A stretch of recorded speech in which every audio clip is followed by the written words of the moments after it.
그 다음에 92회 봐야 되는데 잠시만요. 여기를 아직 공유를 안 해놨네요. 죄송합니다. 그래서 90 몇 회요? 2회 보도록 하겠습니다. 1번 보시면 질적 특성. 그래서 우리 신뢰성하고 뭐 있었었죠? 목적, 적합성 있었죠. 그래서 신뢰성에는 표현의 충실성, 검증, 가능성, 중립성. 목적은 예측가치, 피드백가치, 적시성. 그래서 정답은 3번이에요. 예측가치는 정보 이용자의 당초 기대치까지만이 예측가치예요. 그 뒤에 보시면 확인 또는 뭐 있죠? 수정이 있죠? 요건 피드백가치예요. 또 여러분들이 이 수업을 처음 들으실 때에도 어느 정도 예측했잖아요. 나는 이렇게 공부해서 이렇게 자격증을 딸 거야. 근데 하다 보니까 요건 아닌 것 같아. 이건 맞는 것 같아. 라고 해서 고치잖아요. 조금씩. 그걸 뭐라 그래요? 피드백이라고 합니다. 그래서 제가 가끔씩 피드백 해드리잖아요. 이렇게 하시면 안 되고 이렇게 하시라고. 그러니까 고치는 건 피드백이에요. 그 다음에 2번 정답은 3번입니다. 2번의 정답 2번이에요. 우리 유가증권 외웠잖아요. 지분증권하고 채무증권. 그래서 지분은 단기매매 매도 가능, 지분법 적용, 투자주식. 채무는 단기매매 매도 가능, 만기 보유 증권. 이렇게 이제 나누어지죠. 그래서 왜 2번이냐면 만기가 아니면 이렇게 두 개가 남잖아요. 단기하고 뭐가 남아요? 매도가 남는데 거기는 뭐만 남는데요? 매도만. 그래서 정답은 2번. 그리고 또 하나 알고 계셔야 되는 게 이것도 잘 나와요. 뭐도 잘 나오냐면 우리 그 시장성이 있다 그러면 무슨 증권이라고요? 단기 매매. 시장성이 없다 그러면은요 매도 가능. 요것도 잘 알고 계셔야 됩니다.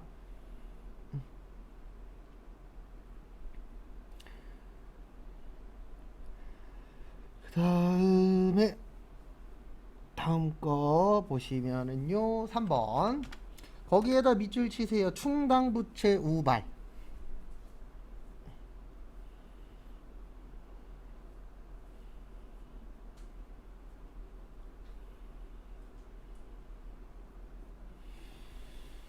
그래서 보시면은요 충당부채 나오면 이거 기억을 하셔야 돼요. 누굴 기억을 하셔야 되냐면 퇴직금의 충당부채.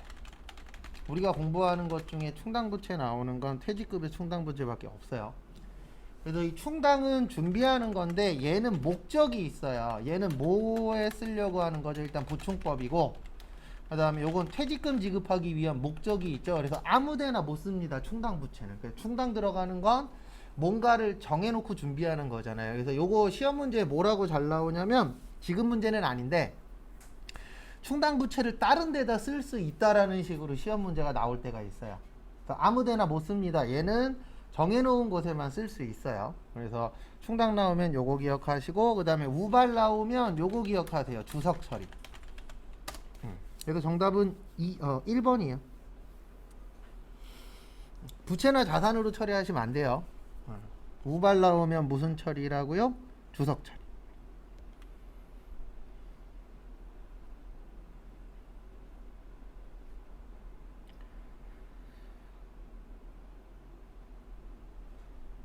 그래서 보시면 이 우발이 뭐냐면 가장 우리가 보기 쉬운 게 소송이라고 보시면 돼요. 그래서 우발 나오면 소송이 기억나셔야 돼요. 그래서 우발은 뭐냐면은 발생할 수도 있고 안 할 수도 있는 거. 우발적이다 그러면 계획적의 반대가 우발적이에요. 갑자기 하는 거.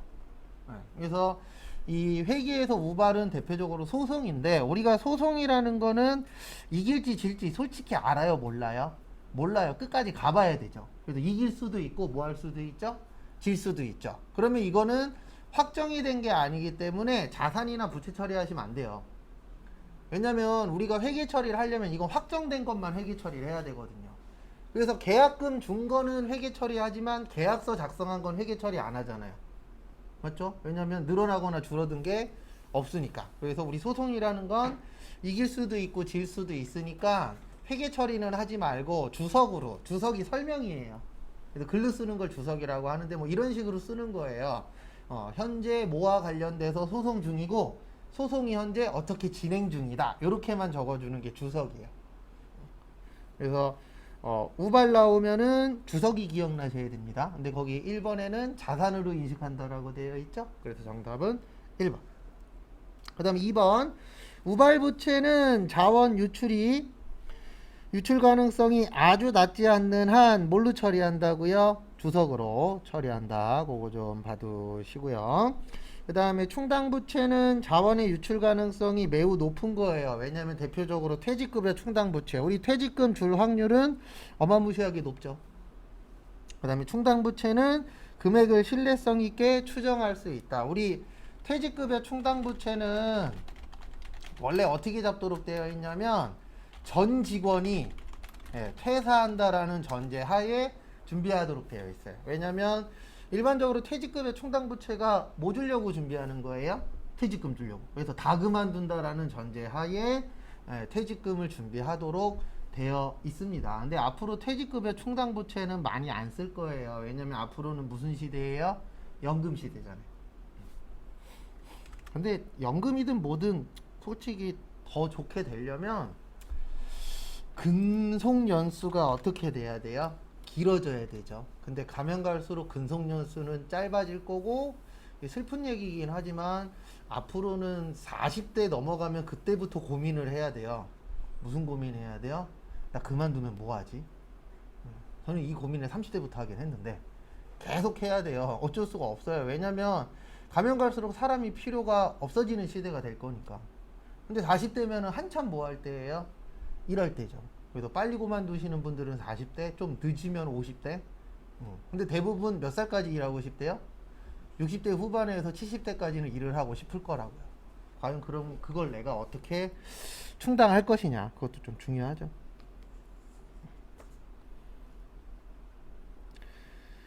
그 다음에 또 다음 거 보시면 4번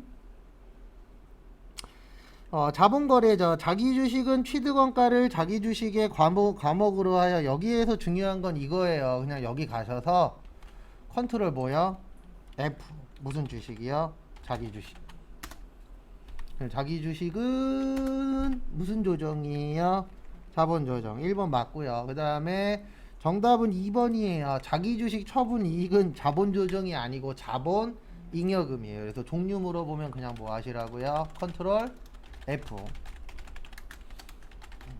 여기 뭐 어쩌고 저쩌고 써놓은 거는 함정이에요. 그냥 여기에서는 요 계정 과목은 어디다, 요게 키포인트입니다. 그래서 정답은 2번. 나머지는 컨트롤 F로 꼭 찾아보시고요. 그 다음에 5번 같은 거 나쁘지 않습니다.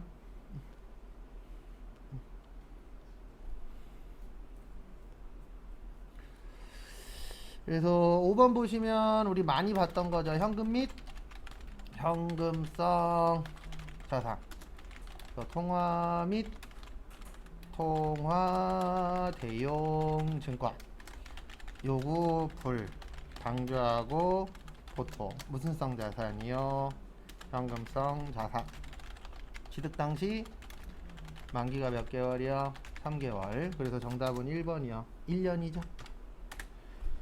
그 다음에 6번 다음 중 원가죠. 정답은 3번입니다. 왜냐면 우리 기회비용은 여러가지 이상 선택할 수 있을 때 우리가 항상 선택의 기로에 놓이잖아요. 선택 방법이 있는 경우 선택 후 나머지 중에서 효익이 가장 뭐한 거예요? 큰 거. 근데 거기 2번에 뭐라고, 그 3번에 뭐라고 되어 있죠? 최소로 되어 있죠. 최소가 아니고 최대. 그래서 정답은 3번.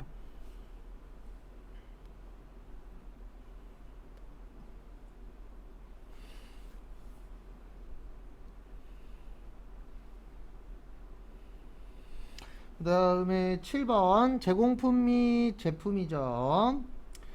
그래서 거기 1번 보시면 단기 제품 제조원가 제공품 계정 대변이죠. 그 다음에 제품 계정은 어느 변이세요? 차변. 그 다음에 2번 매출채권은 제품 계정 대변 맞죠? 정답은 3번입니다. 왜냐면 제공품은 제조원가 명세서, 제품은요 손익계산서. 그래서 정답은 3번 제공품은 제조원가 명세서세요. 그 다음에 8번 저기에다 밑줄 치세요. 직접 배분법. 그래서 보시면 제일 먼저 수선 부문 나눠줄게요. 수선이 현재 얼마가 있냐면 40만원이 있어요. 아니다. 수선 말고 전력 먼저 할게요. 죄송합니다. 위에 거부터 하는 게 편하니까. 전력이 현재 20만원이 있어요. 그러면 원래 60대 500대 500인데 보조는 인정한다 안 한다? 안 한다. 그러면 1000분의 500 나와요. 요게 무슨 부문이요? 조립. 그 다음에 조립이 그래서 10만원. 그 다음에 절단도 똑같죠. 그래서 절단도 얼마요? 10만원. 왜냐면 50 50이니까 500 500이니까 똑같고. 그 다음에 수선 보시면 수선은 현재 40만원 있어요. 원래는 100대 600대 200인데 100은 있다 없다? 없다. 보조는 안 나눠준다 그랬잖아요. 그러면 800분의 몇이요? 600. 그러면 30만원 나와요. 30만원이 조립. 그 다음에 절단은 몇이 되는 거예요? 10만원이 되는 거예요. 10만원이 어디요? 절단. 여기에서 물어본 거는 절단 물어봤죠? 그러면 10만원에 절단 제일 밑에 보시면 얼마 있죠? 50 있죠. 그래서 10만원 10만원에 50 더하면 얼마요? 70. 그래서 정답은 2번인데 요 문제는 꼭 연습해 보셔야 돼요. 잘 안 되시면은 질문하시고요.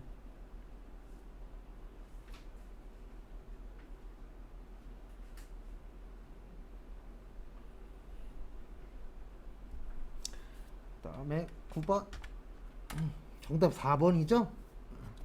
엄청 많이 나왔죠. 공정 나오면 무슨 원가 계산이에요? 종합. 그래서 정답은 4. 그리고 이 정도면은 10번까지 이론 문제는 나쁜 편은 아닙니다. 다른 횟수에 비해서 이 정도면은 괜찮은 횟수예요. 그래서 실제 시험장 가서 이렇게 나오면 10번까지 중에서 못 맞춰도 8개 나와야 돼요. 이 정도 난이도면. 지금 말고. 지금도 8개 맞으신 분 있을 수 있는데 시험장 가면 진짜 이렇게 나오면 8개 이상 맞아야 돼요. 왜냐면 특별하게 막 어렵게 낸 게 몇 개 없기 때문에. 10번은 수량이죠. 그러면 이거 기억하셔야 됩니다. 뭐 기억하셔야 되냐면 왜 이래요 또. 아이고.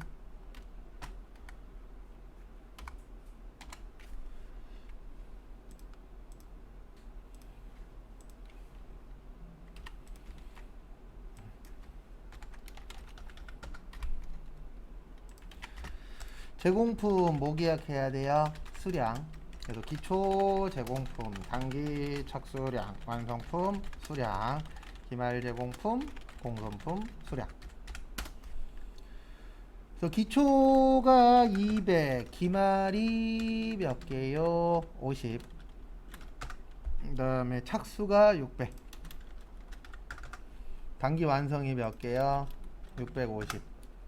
그러면은 죄송합니다. 여기인데 엉뚱한 데다가 적어놨네요. 50. 그럼 차대변 같아야 되죠? 그러면 몇 개 나와요? 100개 나와요. 맞죠? 그 다음에 완성품 수량의 몇 프로래요? 10%. 그러면 65개가 정상, 35개는 비정상. 왜냐면 100개가 불량 난 거잖아요. 그 중에 65개 정상, 35개 비정상. 그래서 정답 몇 번이야? 4번. 요런 거는 한두 번만 T자만 외우신 다음에 한두 번만 연습하시면 맞출 수 있고요. 요 정도 수준으로 제일 잘 나와요. 지금 문제는. 그래서 요거 갖고 연습하시면은 아마 문제 푸시는데 크게 지장은 없으실 겁니다. 그 다음에 11번 보시면은요. 11번. 사업자 단위과세 제도죠. 우리 보시면 원칙이 있고 주사업장 총괄납부가 있고 사업자 뭐가 있어요? 단위과세제도. 요건 이제 신고납부 관련된 겁니다. 그래서 원칙은 각 사업장별로 신고 및 납부하는 거예요. 그래서 결론은 따로따로 원래는 신고하는 건데 불편해. 그러면 주사업장 총괄납부도 됩니다. 신고는 따로따로, 납부만 어디에서요? 주사업장에서. 그 다음에 사업자 단위과세제도는 신고 및 납부를 법인은 본점, 개인은 주사업장.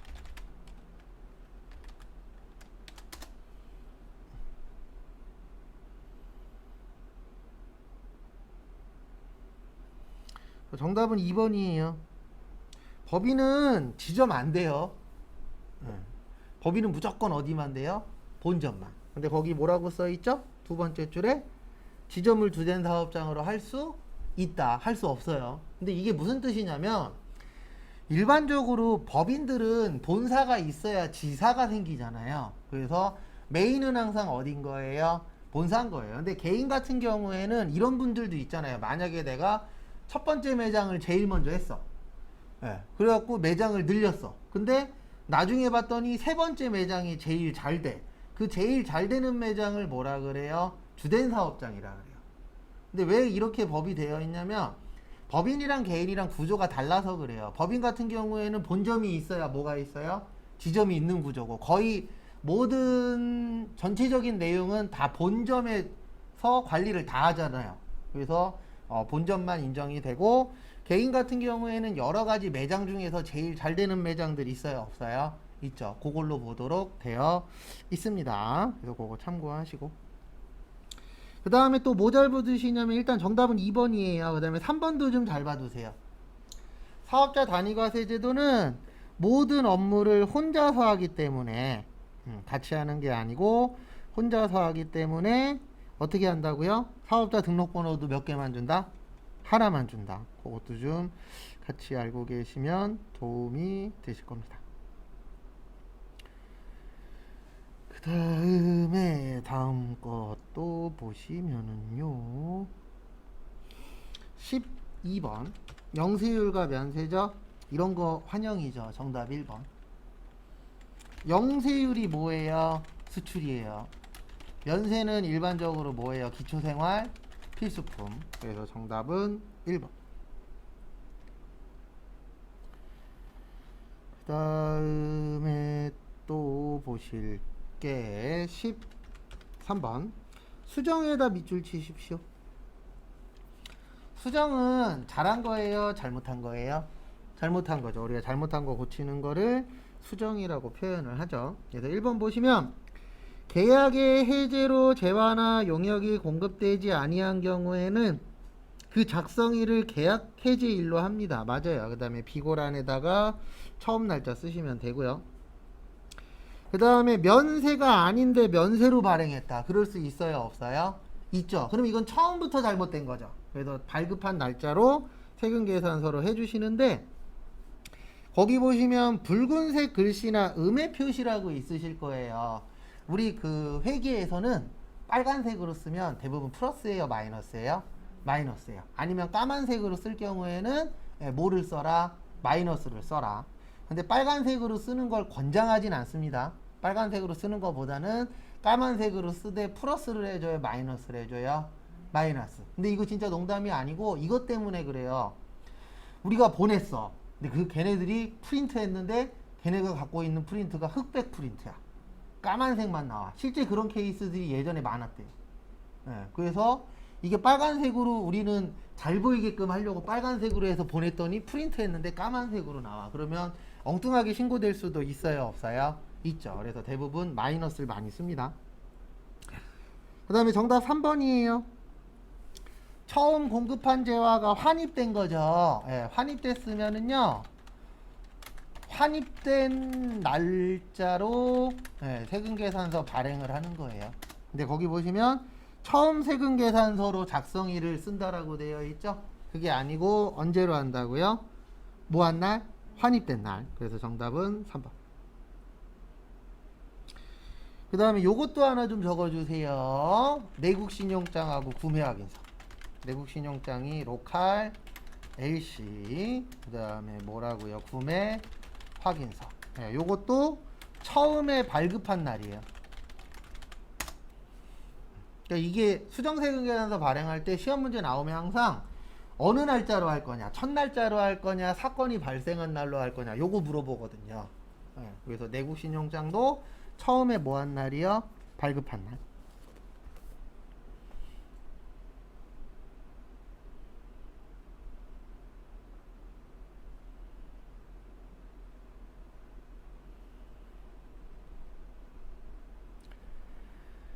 다음에 14번.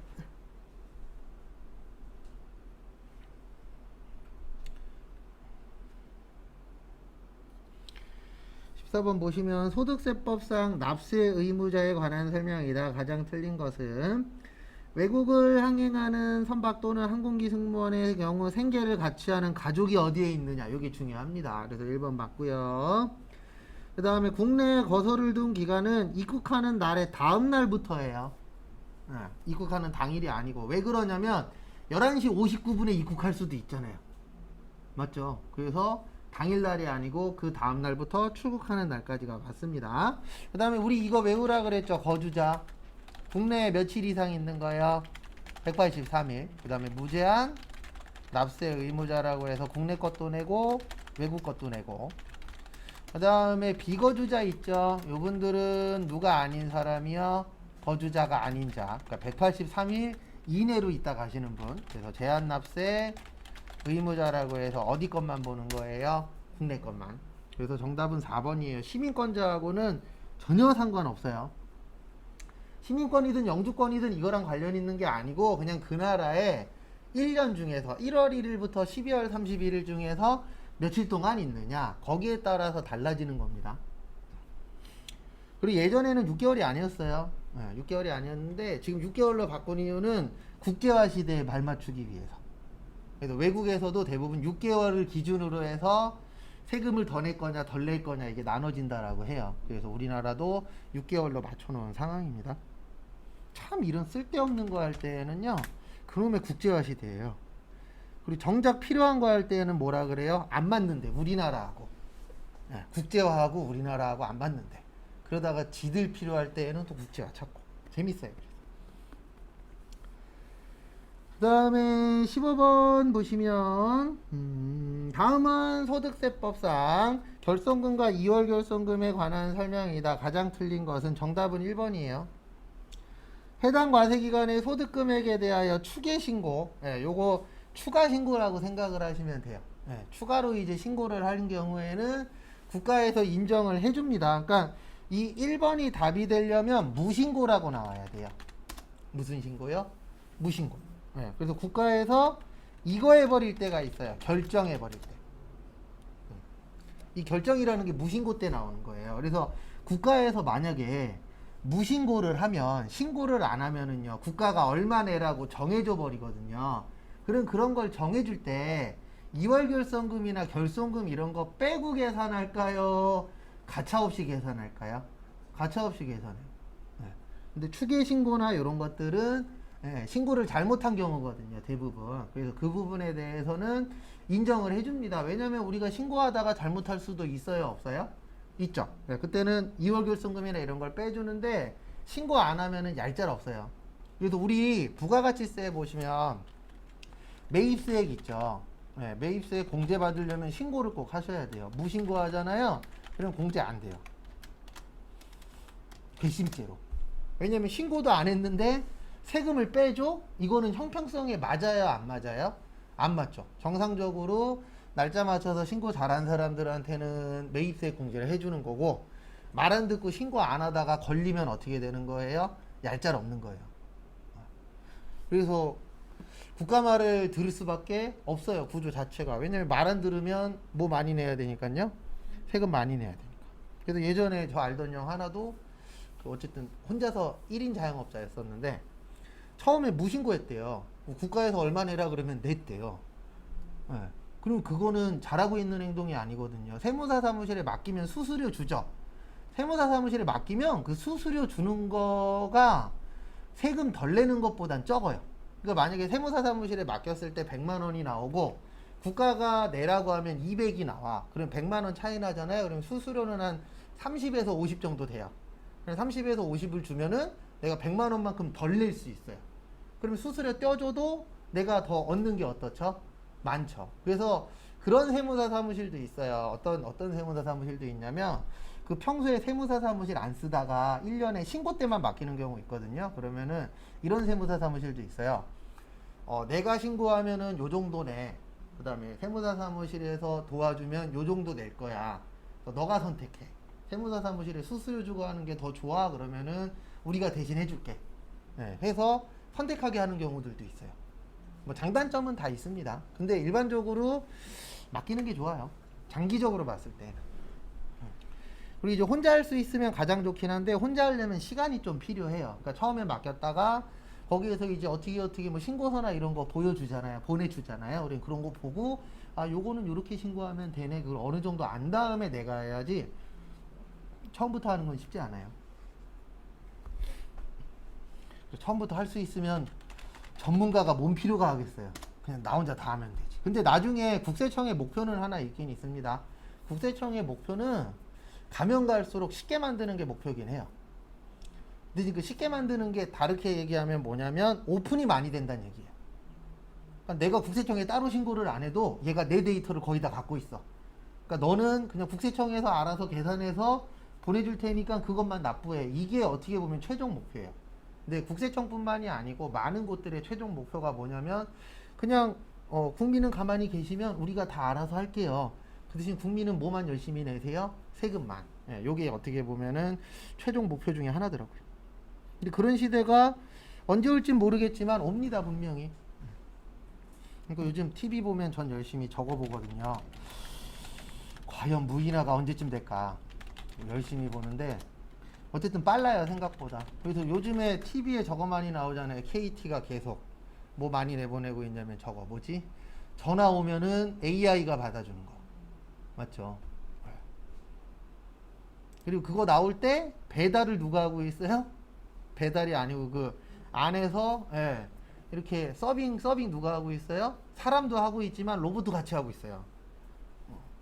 이제 나중 되면 진짜 예, 로봇이 하는 시대가 올 수도 있을 것 같아요. TV에서 이제 조금씩 나오는 거 보니까. 그 다음에 3월 21일 분계부터 보도록 하겠습니다. SJ 컴퍼니의 외상 매입금을 결제하기 위하여 약소금을 배서 양도했죠. 일단 외상 매입금 1100 SJ. 그 다음에 배서 나오면 받을 여기도 SJ. 아니다, SJ가 아니고 영동. 죄송합니다. 영동이죠. 그 다음에 대변에 무슨 예금이요? 보통 예금. 그래서 받을 어음이 600, 보통이 500. 4월 30일 확정급여형이죠. 퇴직연금, 운용자산. 기여형은요, 퇴직급여. 그 다음에 통장에서 300. 뭐 별거 없고. 그 다음에 5월 12일 당사는 자금 악화로 주요 매입 거래처인 상생유통에 외상 매입금 얼마 있었죠? 4천 상생. 대변에 통장에 얼마 있었어요? 3,800. 그 다음에 나머지는 면제받았죠? 채무 면제 이익 얼마요? 200. 우리 줌 듣고 계신 분들 요번 주엔 꼭 왔다 가셔야 돼요. 저희 다음 주에 저거 평가랑 요번 주까지 제가 서류를 끝내야 돼서 요번 주에는 꼭 왔다 가십시오. 한번 하루라도 한 번만 왔다 가면 돼요. 그리고 그 다음에 안 오실 분들은 저기 뭐지 평가 써서 주고 가셔야 돼요. 제가 그거 채점 다 해갖고 만들어 놔야 돼서. 그 다음에 5월 25일에 별표 3개. 그 다음에 6월 15일은 별표 2개. 안 좋은 문제입니다. 둘 다. 어려워요. 난이도가 좀 있어요. 5월 25일을 맞추시려면 일단 두 가지를 아니구나. 총 두 가지구나. 자본금은 주식 발행수 곱하기 무슨 가액이요? 액면가액. 그 다음에 자본만 무슨 처리요? 네, 자본은 상계처. 요거까지 아셔야 맞추는 데 도움이 됩니다. 대변의 자본금인데요. 5만 주에 5천 원이죠. 몇 주요? 5만 주. 왜냐면은 액면가액이니까. 액면가액이 5천 원이잖아요. 그래서 5만 주에 5천 원, 아이고, 5만 주에 5천 원 하시면 2억 5천 나와요. 근데 이거를 얼마에 발행했죠? 2억에. 그 다음 무슨 예금이요? 보통 예금. 2억. 그러면 원래는 5천만 원 손해죠. 근데 주식 발행 초과금 얼마에 있어요? 2천. 그래서 주식 발행 초과금 2천을 먼저 없애고 나머지 얼마요? 3천만 원이 주식 할인 발행 차금 얼마요? 3천. 한 번 더 설명을 드릴 겁니다. 요걸 무슨 처리라 그런다고요? 상계 처리.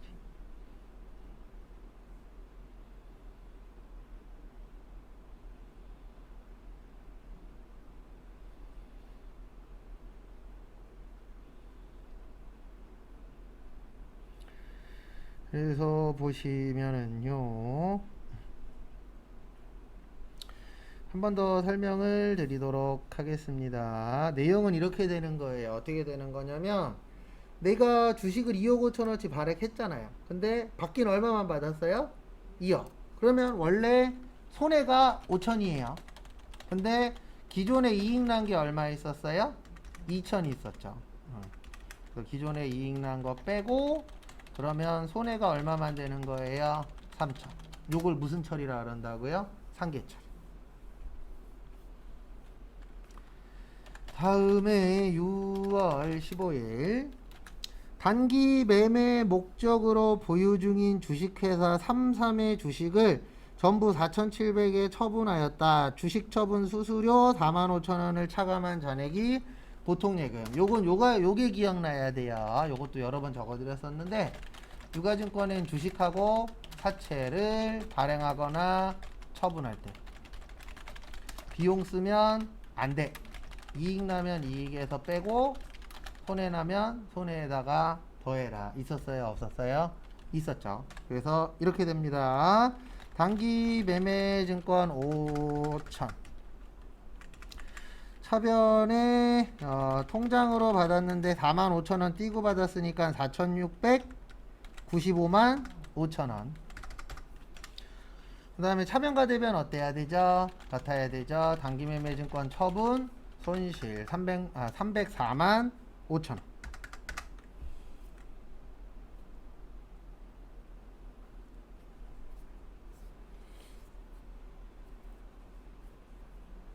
설명드릴 거예요.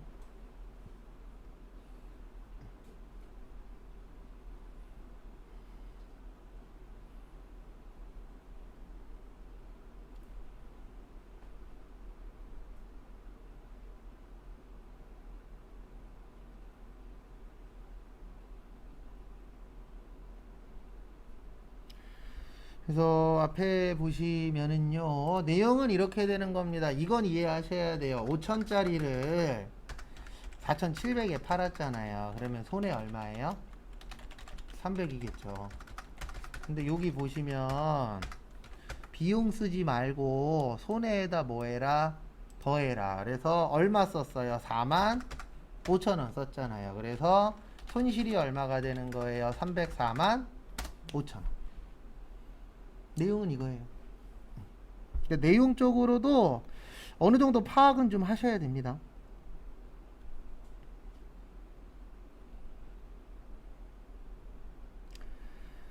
다음에 보시면 다음 거 하기 전에 그 다음에 문제 2번 메인 매출 전표. 누가 보면 제가 신봉자인 줄 알겠네. 그만큼 진짜 없어요.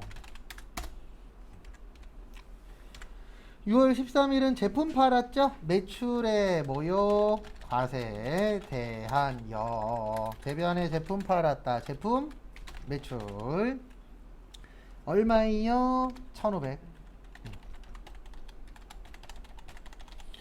다음에 세금 얼마죠? 150. 네, 다음 달이죠? 외상 매출금 1,650. 7월 25일 회계부서에서 사용하기 위한 책상을 카이마트에서 구입했는데 일단 매입의 카이 차변에 자산 처리하라고 되어 있죠. 비품 얼마요? 200. 그 다음에 세금 얼마요? 20. 그 다음에 대변에 미지 급금 220. 세무카드. 그리고 이거 자산 처리라 그래서 소모품은 안 돼요. 왜냐면 소모품과 비품의 차이는 하나예요. 1년 넘게 쓰냐 1년 이내로 쓰냐. 근데 우리 일반적으로 책상은 몇 년 이상 써요? 1년 이상 쓰죠. 그래서 비품이에요. 이게 소모품이 되려면은 거기에 이렇게 나와야 돼요. 이거 1년 이내로 쓸 거다. 그랬으면 소모품도 맞을 수 있는데 우리 소모품과 비품의 차이는 어떻게 보면 1년이라고 보시면 돼요. 그래서 1년 넘게 쓸 거냐 1년 안에 쓸 거냐. 9월 15일은 저기에다 밑줄 쳐주세요. 매입거래처. 그 다음에 두 번째 줄에 전자세금 계산서. 그래서 매입에 뭐예요? 불공. 불공이 아니고 불공. 그 다음에 거래처는 영선여. 차변에 매입거래처 500번대 접대비. 그리고 매입거래처 아니어도 그 앞에 써 있어요. 생산이라고. 그 다음에 165만원. 대변에 통장에서 30. 그 다음에 미지 급금 얼마요? 135만원.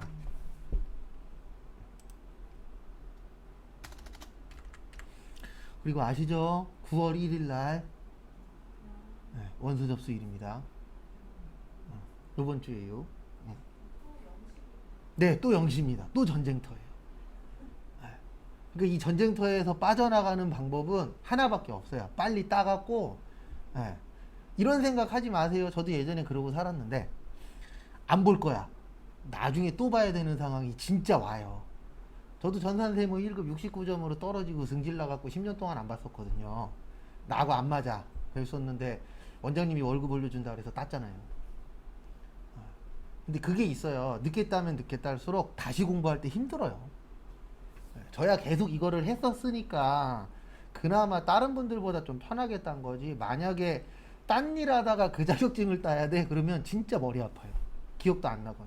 그래서 종종 그런 얘기 하시는 분 있어요. 전 이거 안 할 거예요. 그런 얘기 저도 예전에 그러고 살았는데 사람 일은 어떻게 될지 몰라요. 제 첫 직장이 학원 강사였어요. 그 학원 망했어요. 망하게 했지만 강사들끼리 짜갖고 야방도주 했거든요. 학원 망해버리라고. 월급도 늦게 주고 월급도 안 주고 막 그래갖고 승질 나갖고. 그래서 그때 나는 학원 강사 안 할 거야. 왜냐면 첫 직장이 망했으니까. 근데 여기 와 있잖아요. 그러니까 사람 일이 어떻게 될지 몰라요. 그래서 자격증이 짜증나면 따서 없애버리세요. 한 번 따면 다시 딸 일은 있어요? 없어요? 없잖아요. 내가 컨닝을 해서 걸리지 않는 이상. 컨닝하면은 3년 동안 시험 못 보고 다 압수됩니다. 자격증. 그거 아닌 이상은 없어지지 않으니까 나는 이 공부가 하기 싫어 그러면 빨리 해서 없애버리는 게 제일 속 편해요. 그 다음에 9월 22일은 저기에다 밑줄 치세요. 두 번째 줄 끝에 세금 계산서나 현금 영수증을 발급하지 않았으며. 그래서 매출에 뭐예요? 건별. 그 다음에 김길동. 근데 김길동은 써도 되고 안 써도 됩니다. 왜냐면 거기 무방함이라고 되어 있잖아요. 그러면 해도 되고 안 해도 된다. 그래서 제품 매출 100. 그 다음에 세금 얼마예요? 10. 그 다음에 입금 됐죠? 무슨 예금이요? 보통 예금 110. 그리고 조심하셔야 되는 게 하나 있습니다. 시험 문제의 90% 이상은 제품 매출로 나오거든요. 근데 가끔씩 지문에 상품 나올 때도 있어요. 그럼 그때 제품 매출 쓰면 틀려요. 진짜 지문 잘 봐야 됩니다. 항상 시험 볼 때까지는. 회사 가면 그런 장난 안 치는데 시험은 그런 장난을 쳐요. 다음에 보시면 9월 28일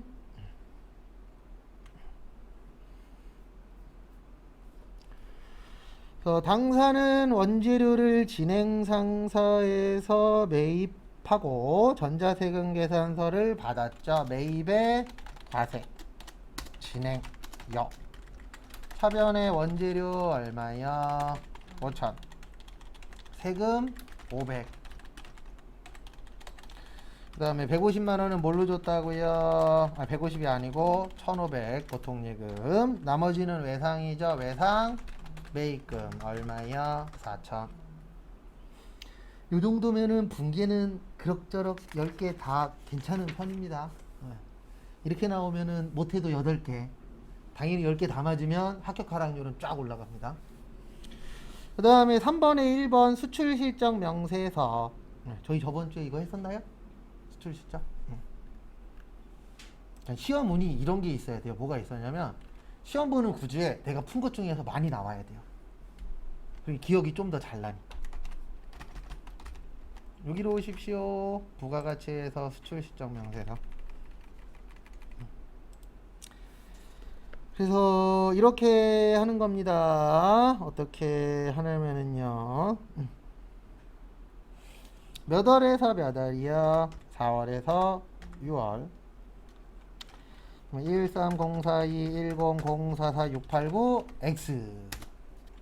그다음에 선적일자는 2021년 4월 6일. 통화코드는 미국. 근데 뭘 잘 보셔야 되냐면 선적일은 4월 6일이고 환가일은 4월 8일이죠. 그러면 환율은 선적일로 가는 겁니다. 1150원에 5만 달러. 그 다음에 거래처 이름은 ABC. 요거 있을 땐 넣어주셔야 돼요. 거래처 없으면 생략하시고. 그 다음에 1304510011470 또 X. 2021년 5월 1일. 여기는 선적일자 넣는 거예요. 그 다음에 통화코드는 또 달러니까 미쿠. 그리고 조심하셔야 되는 게 여기에다가 환가일이 빠르다 그래서 환가일자 넣으시면 안 돼요. 여기 써 있잖아요. 무슨 일자라고요? 선적일자. 그 다음에 환율은 얼마예요? 1130원이에요. 왜냐면 요때는 뭐가 빠르죠? 환전이 빠르죠. 그 다음에 외화는 몇 달러요? 6만 달러. 그 다음에 DEF. 그 다음에 1306425247041X. 2021년 6월 29일 중국. 그 다음에 여긴 선적일이 빠르죠? 170 위안화. 그 다음에 70만 위안. 회사 이름은 베이징. 베이징인데 또 베이산업 이런. 끝. 그러니까 지금은 맞고 틀리고에 너무 신경 쓰지 마시고 맞았으면 그 기억을 그대로 가져가시면 되고 틀렸으면 뭐 하라고요? 고치면 돼요. 아직 시간 있잖아요. 이거 뭐 그렇게 어려운 것도 아닌데. 그리고 여기 한 번만 봐주세요. 지금까지 딱 한 번 나왔는데 이거 풀 수도 있고 못 풀 수도 있어요. 저희 시간상. 이게 없는 게 있어요. 수출신고 번호가. 수출신고 번호가 없으면 요 위에다가 직접 타이핑하는 거예요. 왜냐면 여기 수출신고 번호가 없으면 안 넘어가요. 그래서 수출신고 번호가 없으면 여기에다 넣는 거예요. 어디에다가요? 기타에다가. 한 번 나왔어요. 지금까지. 어렵진 않은데 이 문제가 나오면 잘 못해요. 왜요? 해본 적이 없어서. 그래서 그게 있으면 어디로 가시라고요? 기타로 참고하시고. 그 다음에 2번 부가가치세 신고서. 그래서 몇 기 확정이죠? 2기 확정. 여기로 들어오세요. 신고서. 10월에서 12월.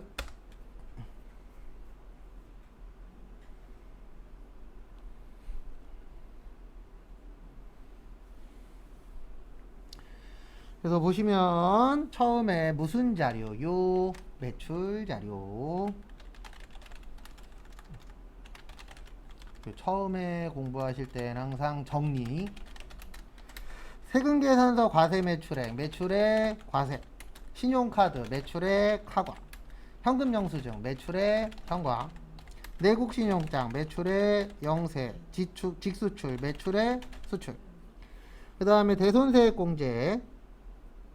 과세제와 용역을 공급한 후 그 공급일로부터 몇 년이네요? 10년. 그래서 10년이 지난 날이 속하는 과세기간에 대한 확정신고기한까지 아래의 사유로 대손세액이 확정된다. 그래서 거기 첫 번째 거 보시면 9월 25일 날 부도 발생했죠. 요거 잘 기억하셔야 됩니다. 대손세액공제는 일단 확정 신고만 돼요. 무슨 신고요? 확정 신고. 네, 몇 년만 된다고요? 10년. 그 다음에 이거 잘 나옵니다. 어음이나 수표는 부도 발생일로부터 몇 개월 경과해야 된다고요? 6개월. 그럼 거기 지금 보시면 9월 25일 날 부도 발생했죠. 그럼 6개월 지나면 내년이에요. 이건 올해 하면 안 돼요. 입력하시면. 언제 입력하셔야 돼요? 내년에. 왜요? 아직 6개월 경과 안 했으니까. 이라고 이해를 하셔야 돼요. 몇 개월이 꼭 지나셔야 된다고요? 6개월. 그거 주의하시고.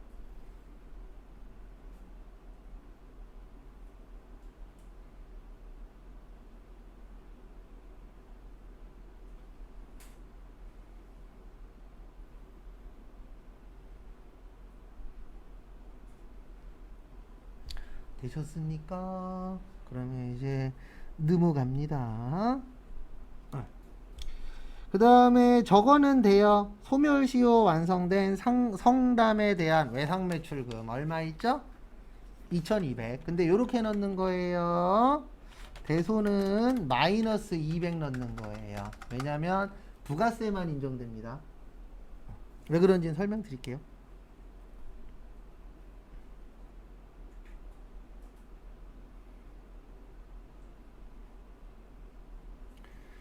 그 다음에 여기 보십시오. 하나씩 넣어보도록 하겠습니다. 1번에 8억에 8천, 3번에 6천에 600, 4번 없고 5번에 6천, 6번에 2천, 그리고 여기 보세요. 여기에다가 마이너스 200. 왜냐면 일단 여기가 안 눌러져요. 2천에 200을 치고 싶어도 2천이 안 들어가요. 그래서 대손세액은 세액만 넣는 거예요. 공급가액이 아예 눌러지지도 않아요. 8번. 그래서 뭐만 넣는 거라고요? 세액만. 그리고 왜 마이너스인지 이해하셔야 됩니다. 우리 대손세액 공제잖아요. 그래서 돈 못 받았으니까 뭐 안 내겠다?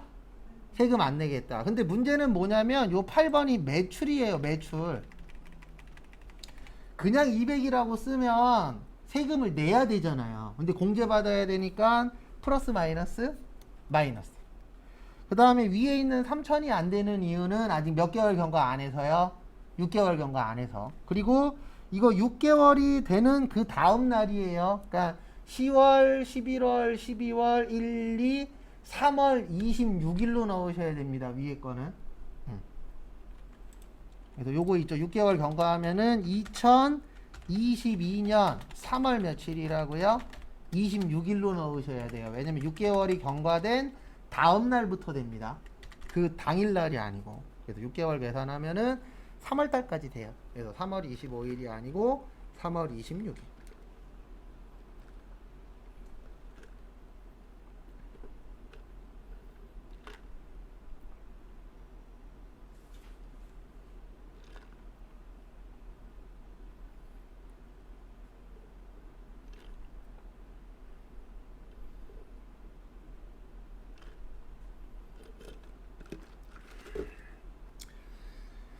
그 다음에 다음 페이지. 그러니까 그 한 회 풀 때마다 솔직히 다 이해가 안 되는 게 아니잖아요. 처음부터 끝까지. 그럼 거기에서 이론부터 해갖고 이해 안 되는 것만 체크해놨다가 그것만 보세요. 어차피 이해되는 건 제 개인적인 생각인데 봐봤자 큰 의미가 없어요. 왜냐면 어차피 그건 내가 이해하고 있으니까. 근데 이해 안 되는 거는 또 봐도 헷갈리잖아요. 그래서 그런 거 위주로 좀 공부를 하셔야 돼요. 그 다음에 매입 자료 보겠습니다.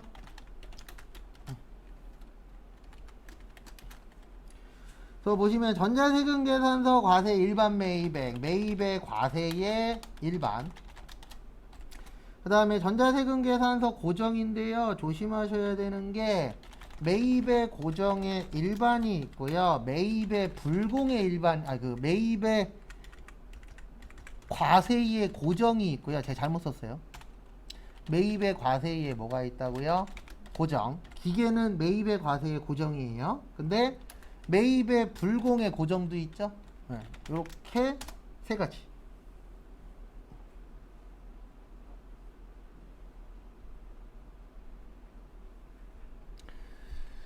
그래서 이렇게 하시면 됩니다. 매입 자료는 10번에는 6억 1000에 6100. 요건 이해되시죠? 매입과세 일반 6억 1000에 6100. 그 다음에 여기는 요렇게 넣으셔야 돼요. 9000에 900 찍고 불공은 몇 번 넣는다? 2번 넣는다. 여기 16번 찍고 여기 50번 가서 3000에 얼마요? 300.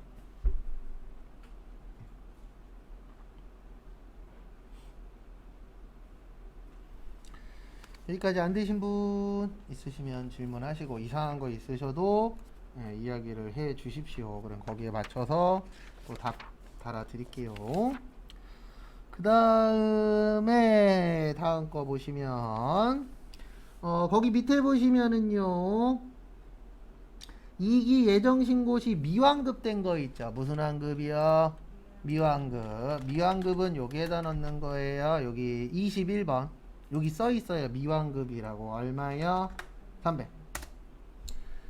그 다음에 예정신고 누락분이라고 있습니다. 예정신고 무슨 분이요? 누락분. 매입의 과세의 일반. 여기에다 넣으면 돼요. 왜 안 나와? 38번. 38번에 얼마예요? 1000에 100. 가산세 안 해도 됩니다. 요 문제는, 요거는 매출을 잘못한 거예요? 매입을 잘못한 거예요? 매입은 언제만 가산세 구한다고요? 이중공제하고 과다환급했을 때만. 왜냐면 우리 납부세 이렇게 구하잖아요. 매출세 마이너스 무슨 세? 매입세. 그럼 국가 입장에서는 매입세액을 빼먹으면 고마워해요. 왜요? 세금을 더 내니까. 네. 맞잖아요. 그래서 국가에서는 매입세액 잘못한 거는 웬만하면 잡아도 연락 잘 안 와요. 요즘엔 어떤지 모르겠지만 과거에는 이런 거 잡잖아요. 그러면 연락 잘 안 와요. 매출 빼먹은 건 연락 칼같이 오는데. 왜냐면 매입 빼먹은 거 알려주면 어떤 결과가 되죠? 우리가 가져가야 되는 세금이 줄어들죠. 국가에서 봤을 때에는. 그러니까 저런 거랑 똑같은 거예요. 우리 은행도 옛날에는 이자 같은 거 몇백 원 몇천 원 남으면 연락했어요? 안 했어요? 안 했어요. 안 하고 5년인가 지나면 소멸시효 끝나면 지들이 가져갔었어요. 과거에는. 근데 요즘엔 이제 인터넷 들어가고 다 확인할 수 있잖아요. 시대가 다르니까. 그러니까 과거에 그러니까 공부해서 회계 관련돼서 돈 관련돼서 알면 알수록 무슨 생각이 드냐면 일찍 태어났었어야 돼. 뭐를 벌려면은요? 돈을 벌려면. 앞으로 가면 갈수록 돈 못 벌어요. 왜냐면 앞으로 가면 갈수록 돈을 벌려면 돈이 어마무시하게 많아야 돼요. 과거에 집이 3천만 원이었대잖아요. 아파트도 2, 3천만 원. 옛날에.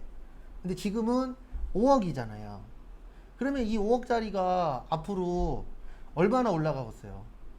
옛날보다는 옛날에 막 2배, 3배 이렇게 벌었대는데 설마 5억짜리가 15억까지 가봤어요? 못 가요, 그만큼은. 왜냐면 15억까지 가는 게 문제가 아니고 가면 그걸 살 수 있는 사람이 없어요. 우리 대출을 10억씩 받을 거예요? 제정신이 아닌 이상? 잘못하면은 큰일 나는데. 그래서 앞으로 가면 갈수록 돈 있는 사람들이 돈 벌고 돈 없는 사람들은 벌 수 있는 거. 근데 이거는 우리나라뿐만이 아니고 전 세계가 다 똑같아요. 미국도 돈 없으면 돈 벌어요, 못 벌어요? 못 벌어요. 그래서 열심히 뭐를 사시라고요? 로또 사시고 연금 복권 사시고. 우리는 그쪽밖에 없잖아요. 그 다음에 거기 보시면 저기 밑줄 좀 쳐주세요. 지연전송. 요건 가산세 내셔야 돼요. 네. 여기 있어요. 여기 26번 누르시면 여기 지연전송이라고 있어요, 없어요? 있어요. 우리가 안 배운 거는 다 공급가액이에요. 무슨 가액이요? 공급가액. 그래서 여기에다 500만 원만 치면 끝. 요건 넣어주셔야 돼요. 왜냐면 국가에서 전송 언제까지 하라 그랬죠? 전송 언제까지? 발급일 다음 날까지. 근데 지켰어요? 안 지켰어요? 안 지켰어. 그러면 무슨 세 내시라고요? 가산세.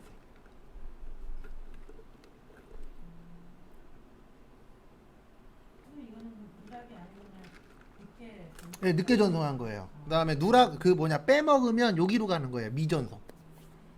네, 미전송하고 지연전송은 달라요. 지연전송은 늦게라도 전송한 거고 미전송은 아예 뭐 한 거예요? 전송 안 한 거. 근데 요즘에 실무에서는 이게 나올 일이 거의 없어요. 왜 그러냐면 전자세금계산서 발행을 하면 대부분 시스템이 어떻게 되어 있냐면 발행하면 전송도 그날 같이 돼요.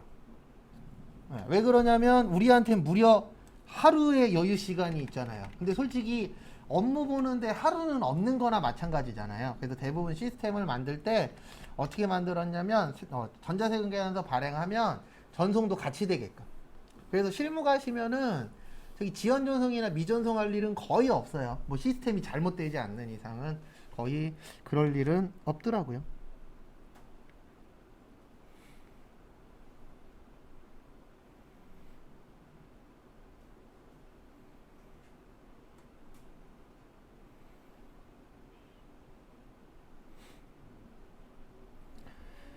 그래서 참고하시고요.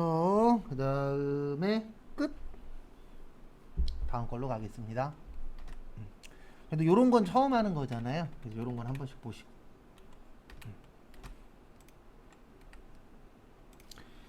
그 다음에 문제 4번 결산. 결산 보시면은요. 첫 번째. 보험료죠. 무슨 처리하셨대요? 비용 처리. 모르겠으면 증가시키자, 감소시키자. 감소시키자. 그래서 비용의 감소 어느 변이요? 대변. 그래서 보험료 얼마요? 500. 왜냐면 7월 달이면 반이잖아요. 그 다음에 내년 거 먼저 줬죠. 먼저 줬다. 무슨 비용? 성급 비용. 얼마요? 500.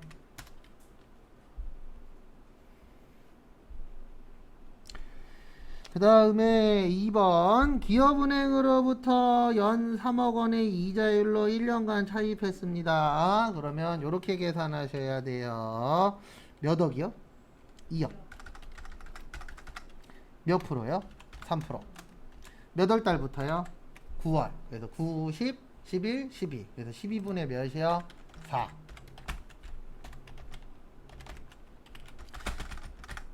2억. 3%. 12. 왜 이래? 이거 꺼졌구나. 12 곱하기 4. 아닌데? 2억 곱하기 3% 나누기 12 곱하기 4 하면 200 나와요. 얼마 나와요? 200. 근데 거기 보시면 1년 후에 주기로 했죠. 그러면 줬다 안 줬다? 안 줬다. 그럼 안 줬다 미지급 비용. 결산 때는 얼마 안 줬다? 200. 뭐 안 줬죠? 이자 안 줬죠? 네, 주는 이자 뭐예요? 이자 비용. 그러니까 항상 이렇게 연습을 하셔야 돼요. 1번 같은 경우에는 비용 처리했네. 늘려요, 줄여요? 줄여. 그래서 대변의 보험료. 내년 거 먼저 줬네. 무슨 비용? 성급 비용. 이렇게 돼야 되는 거고. 2번은 돈 빌렸네. 돈 빌려면 뭐 줘야 되죠? 이자 줘야 돼. 근데 이자를 올해 안 주고 언제 준대요? 1년 후에, 내년에 준대. 그러면 줬다 안 줬다? 안 줬다. 그 다음에 뭐를 안 줬다? 이자를 안 줬다. 이렇게 이제 연결되면은 결산이 조금 더 수월해지는 거죠.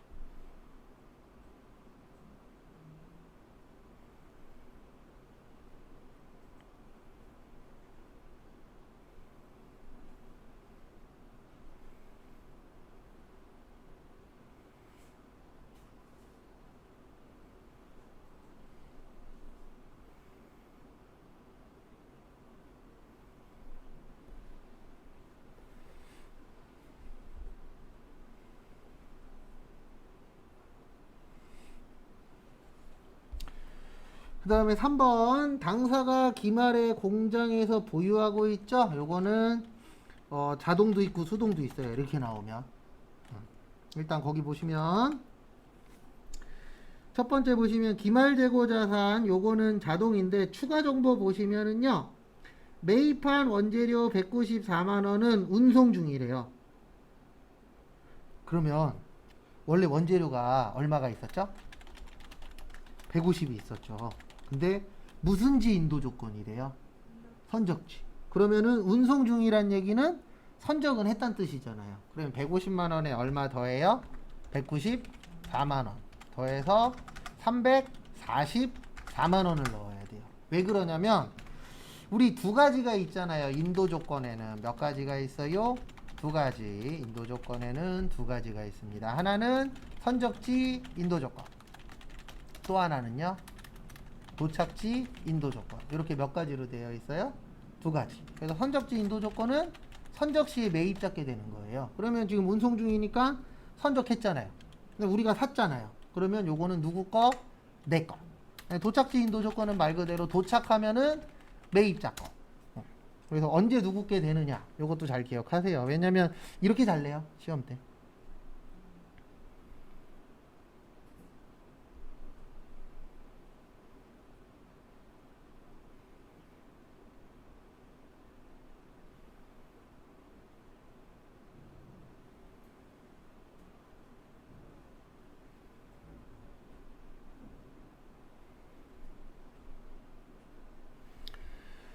그 다음에 거기 보시면 당사의 제품 수탁업자들이 보유 중이죠. 우리 위탁 판매는 누가 팔아야 판매된다 그랬죠?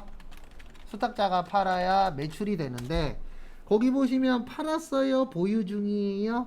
보유 중이에요. 그럼 이것도 합쳐야 돼요. 그래서 기말 제공품은 그냥 630인데 문제는 기말 뭐예요? 제품이에요. 제품은 현재 650. 여기에다 얼마 더해요? 485만 원을 더 하셔야 돼요. 왜냐면 수탁업자들이 보유 중이잖아요. 근데 이거는 누구 거다? 내 거다. 왜요? 아직 못 팔았으니까. 그래서 얼마가 되냐면은 1135만 원. 그러니까 이게 회계와 세무의 차이점이에요. 회계였으면은 위에 거 3개 주고 끝나는데 세무는 종종 요 밑에 거를 줄 때 있고 안 줄 때 있어요. 그러면 주면은 이게 내 거냐 남의 거냐를 구별해서 내 거면은 더하고 남의 거면 안 더하고 요 작업을 해 주셔야 되세요.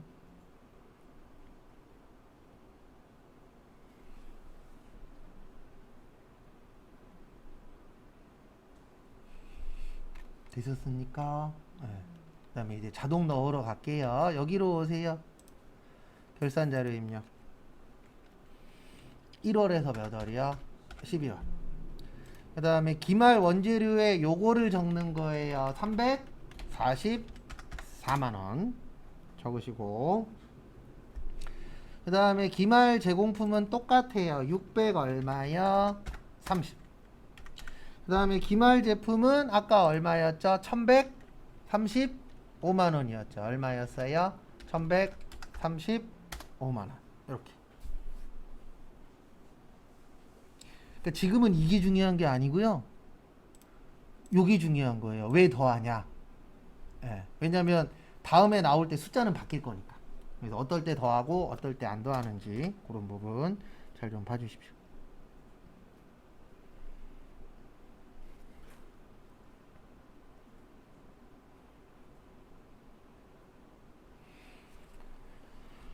그 다음에 다음 거 보시면은요.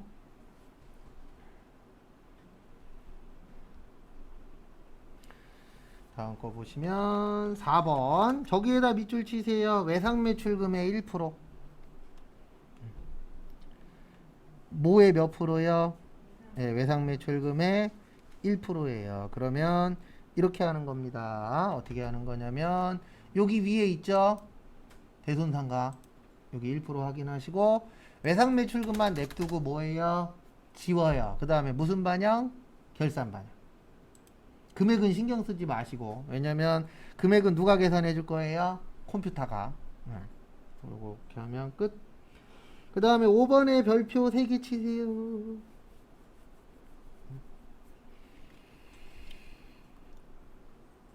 무형자산 나오면 이렇게 기억을 해 주셔야 돼요. 어떻게 기억을 해 주셔야 되냐면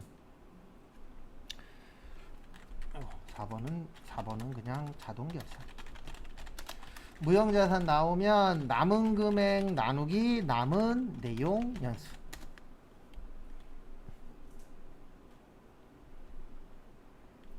그래서 앞에 보시면은요. 금액 얼마 남았죠? 3천. 그 다음에 몇 년짜리예요? 5년. 그리고 두 번째 줄에 저기에다 밑줄 치세요. 균등상각.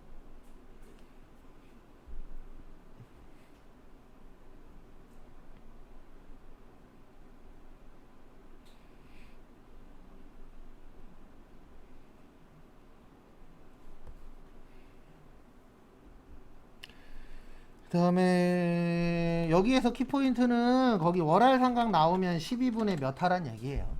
그래서 여기 12분의 몇 월 달에 사셨어요? 5월 달에 사셨어요. 그러면 5, 6, 7, 8, 9, 10, 11, 12 8개월. 몇 개월이요? 8개월. 그래서 12분의 몇이요? 8이라고 이해하셔야 돼요.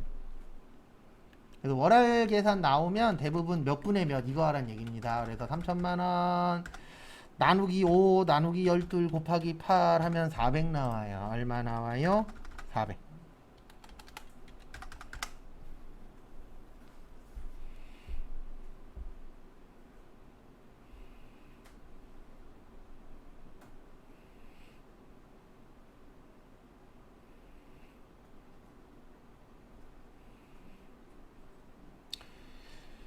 그 다음에 이제 어떻게 하시냐면은요, 이 상태에서 이렇게 하시면 됩니다. 여기에서 컨트롤 F 무슨 권이요?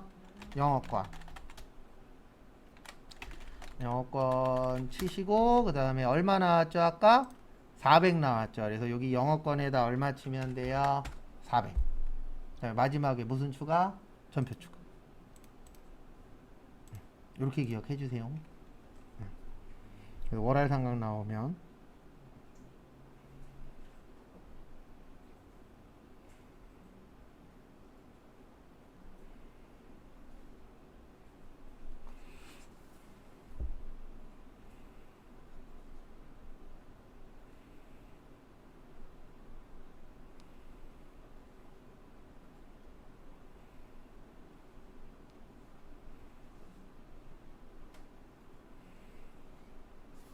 여기까지 되셨죠? 그리고 3번 꼭 연습해 놓으세요. 3번, 5번. 4번이야 솔직히 연습 안 해도 우리 맞출 수 있잖아요. 근데 3번, 5번은 좀 헷갈릴 수 있으니까 꼭 해 놓으시고.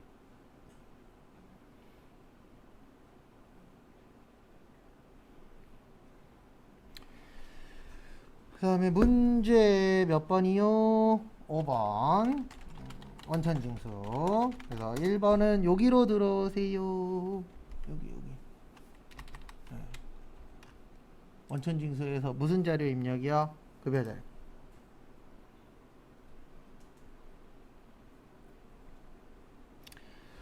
그 다음에 항상 여기에 키포인트는 2분이세요. 여기 무슨 공제요?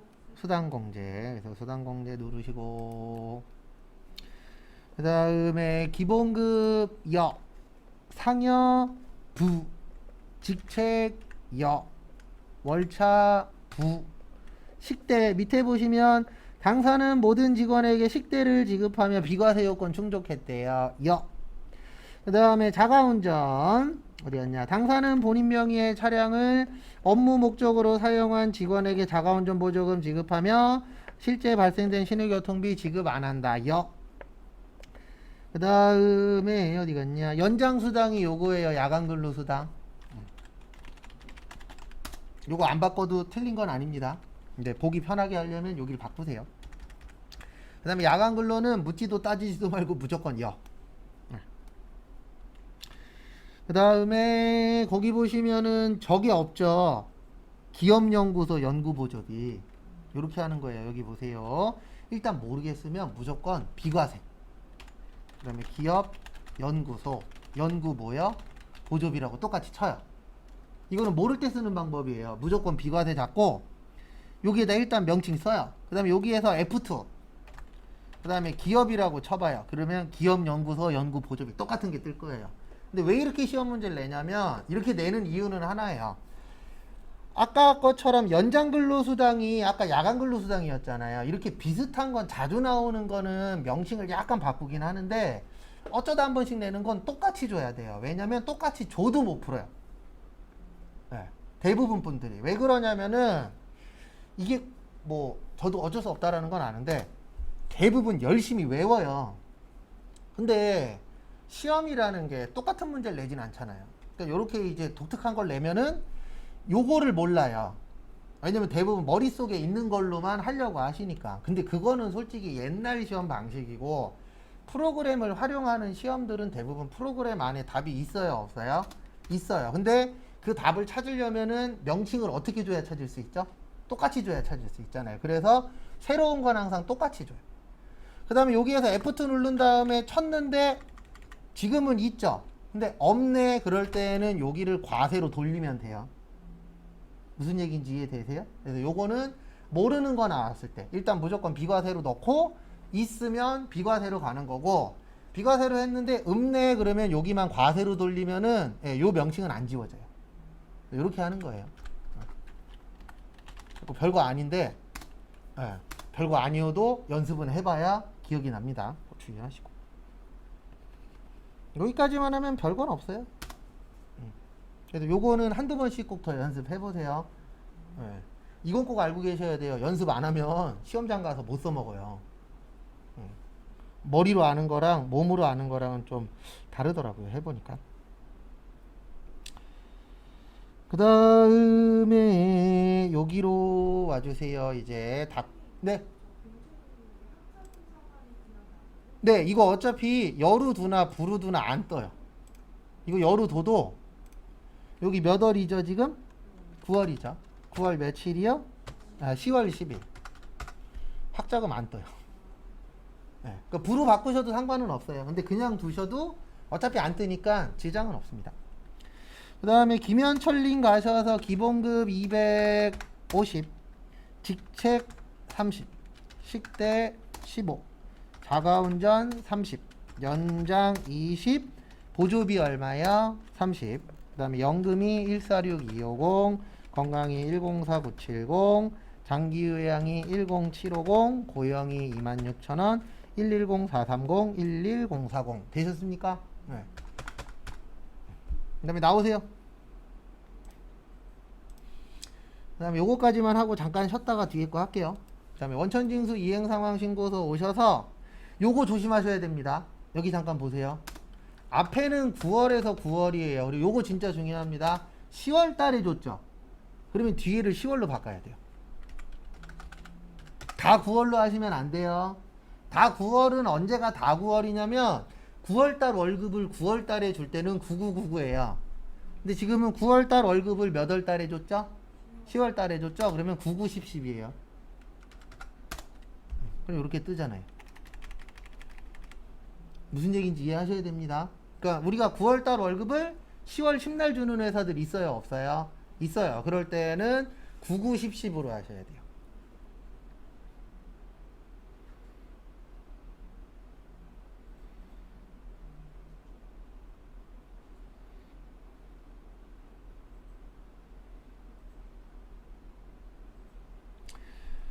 그 다음에 여기 밑에 보시면 전월 미완급 있습니다. 미완급이 얼마야? 18만원.